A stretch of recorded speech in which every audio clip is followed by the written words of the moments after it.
પોરબંદરના જુબેલી 4 રસ્તા પર સર્કલ બનાવવા તેમજ શહેરમાં આવેલ ટ્રાફિક સિગ્નલ ચાલુ કરાવવા માંગ ઉઠી રહી છે, જેમાં પાલિકાના પૂર્વ સદસ્ય દ્વારા મહાનગરપાલિકાને મામલે રજૂઆત કરવામાં આવી છે।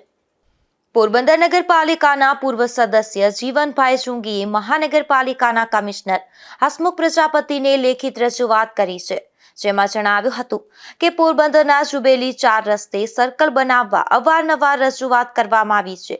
4 રસ્તે સર્કલ બનાવવામાં આવે તો અકસ્માત નિવારી શકાય તેમ છે। આ સર્કલ પર બોખીરા બસ સ્ટેન્ડથી રોકડિયા હનુમાન મંદિર સુધી બાયપાસ રોડ હોવાથી ઘણા નાના મોટા અકસ્માત થાય છે।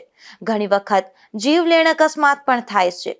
ત્યાં સ્પીડ લિમિટનો બોર્ડ મૂકવા તથા જુબેલી 4 રસ્તે ટ્રાફિક સિગ્નલ મૂકવા અને શહેરમાં આવેલ બંધ ટ્રાફિક સિગ્નલ ચાલુ તેમજ નરસણ ટેકરી 4 રસ્તે પેરેડાઇઝ ફુવારા, બાલુબા ફુવારા અને રેલવે સ્ટેશન 4 રસ્તે ટ્રાફિક સિગ્નલ મૂકવા માંગ કરી હતી। નિપુલ પોપટ સાથે અશોક થાનકી, ગુજરાત ન્યૂઝ, પોરબંદર।